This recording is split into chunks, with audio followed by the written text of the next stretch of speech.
Variety is the whoosh, whoosh, spice of life.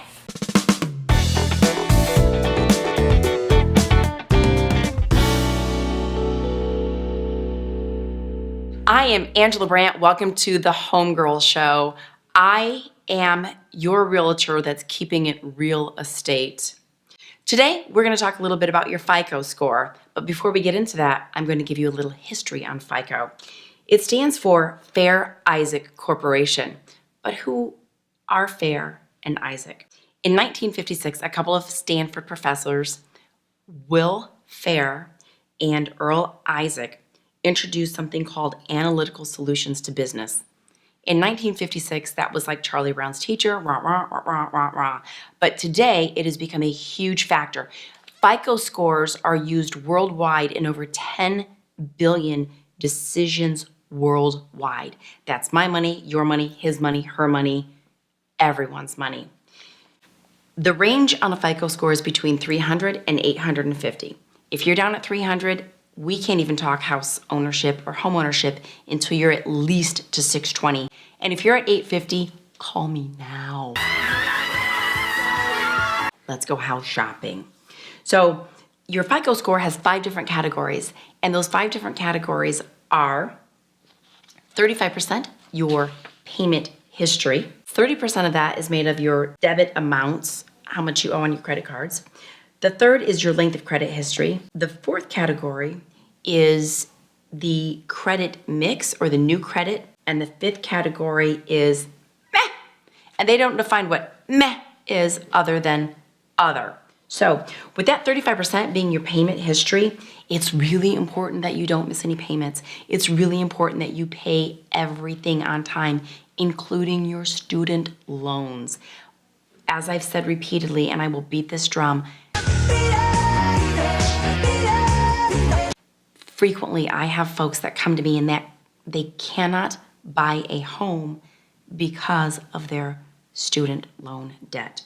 So FICO keeps an eye on your revolving loans like your credit cards, as well as your installment loans such as your mortgages or student loans. And each of those loan types within that 35% actually has its own algorithm assigned to it.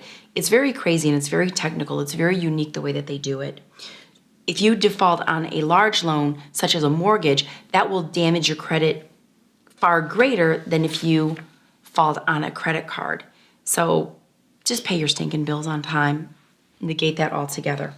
30% of your FICO score is determined by your debt amounts between your credit cards and all the other payments that you have. A good rule of thumb is 30%. Only max out your credit cards up to 30% of what you are allowed to spend on them.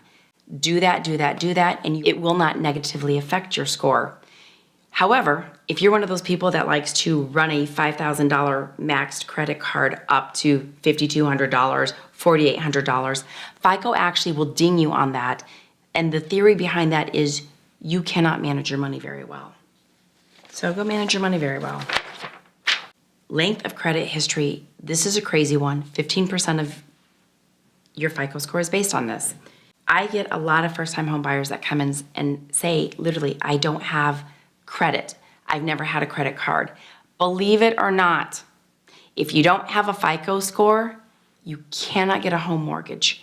As stupid as that sounds, you need to go get a credit card or a gas card and establish credit. It's crazy, I know. Work with me. I didn't make the rules. I have no idea how this gets figured out, and I could not find that in my research either.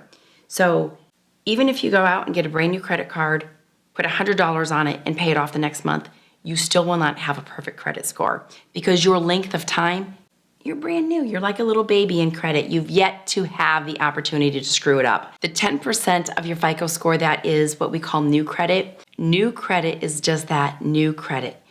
If you're trying to buy a new house, do not go get a Nebraska Furniture Mart credit card. Don't get a Best Buy credit card. Don't buy a new car. Just don't take on any new credit. You'll be safe. And that final mix that they call credit mix, even in my research, it says it's somewhat of a vague category. But experts say that repaying a variety of debt indicates the borrower can handle all sorts of credit. So variety is the spice of life. Variety is the spice of life. Even in your FICO score. I'm Angela Brandt, your homegirl. That's it for this show. I hope the FICO score thingamajigger hot mess of a pot makes more sense to you, and if not, check out these resources here, there, and everywhere. I'm Angela Brandt, your homegirl, keeping it real.